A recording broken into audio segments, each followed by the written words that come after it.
यो चाहिँ अघि हामी चौरमा फोटो खिचेको ठाउँहरू थियो भने हामी बासपछिको ओ तल त्यो बादलहरू भएको ठाउँ हो। अहिले चाहिँ हामी टोटल्ली यो दुध पोखरी जाने त्यो बास बसेको ठाउँ चौरबाट चाहिँ टोटल्ली उकालो हिँडेर त्यसको पुरै उकालो भाग हिँडिसक्न लागिसकेका छौँ। अनि यो चाहिँ त्यहाँको सबभन्दा अग्लो पहाड पिक हिल हो। अनि यता चाहिँ हाम्रो साथीहरू हिँडिराख्नु भयो, गिटारिस्ट भाइ सुनिल भाइ, हाम्रो मेरो प्यारो भाइ गोपाल, अनि विनोद फेसबुक आइडी विनोद पिसी छ। अनि यहाँ चाहिँ पुरै हिउँ जमिरहेको छ। हामी चाहिँ बिहान 8:30 बजीतिर हिँडेको, करिब 1.5 घन्टाको टाइममा हामी यो ठाउँमा आइसकेका छौँ। अनि त्यसपछि म चाहिँ भिडियो गर्दैछु सबैजनालाई। त्यो ठाउँहरू पुरै धेरै रोमान्टिक फिल भइरहेको छ। हामी यहाँभन्दा टाढो चाहिँ आज खै जाँदैन होला, घर फर्किने कुरा छ। काजहरू पिक पहाडको जुन छ धेरै राम्रो देखिएछ। By by. यो चाहिँ अघि हामी हिँडेको ठाउँहरू। अब यो माथिपट्टि दुध पोखरीको लागि एकदम पिक अग्लो डाँडा भनेको यही हो। यो हिँडेपछि हाम्रो भाइहरू जाँदैछन्। त्यसपछि अब हामी अनि तल चाहिँ अघि हामी हिँडेको बाटो चाहिँ बादल लागिसक्यो, पुरै डाँडाहरू नि पुरै हिउँहरू डाँडाहरू सबै चाहिँ अब यताको डाँडाहरू पुरै हिउँले छपेको छ। बादल लागिसक्यो, we are bad for climate. अनि भाइहरू माथि माथि जाँदैछन्। त्यसपछि अहिले चाहिँ पुरै हिउँहरू मात्रै छ, जाडो छ। म पनि माथि माथि जाँदैछु बिस्तारै, पानीको बोतलसहित। लेख लागेको बेलामा यहीँको पानी पिउँदै यहाँको इनर्जीहरू लिँदै अनि हामी चाहिँ माथि जाँदैछौँ।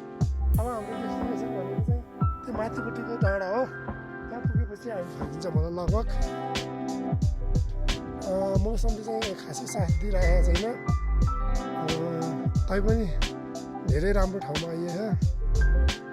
We are lucky. यो चाहिँ अघि हामीले फोटो खिचेको अथवा भिडियो गराएको त्यो पिक पहाड के अरे पहाड हो। यो चाहिँ यताको अग्लो, त्योभन्दा माथिको अग्लो बाटो। Now we are coming our destination. अनि हाम्रो भाइहरू चाहिँ उता गइरहेका छन्।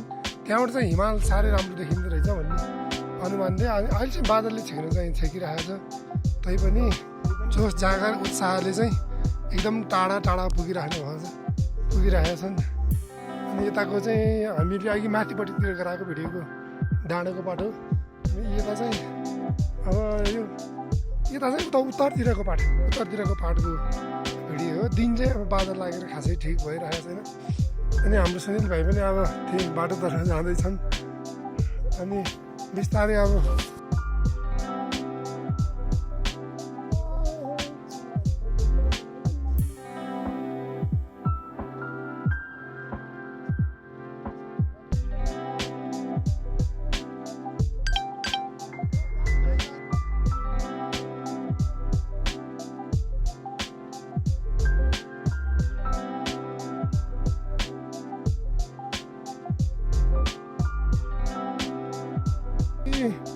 फाइनल्ली हाम्रो डेस्टिनेसनमा पुगेर फर्किँदैछौँ।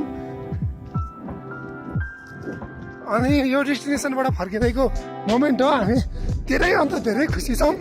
यहाँ चाहिँ यहाँ चाहिँ सुनिल र विनोद छन्। अनि यहाँ चाहिँ हाम्रो भाइ हिउँमा पल्टिरहेको छ नि।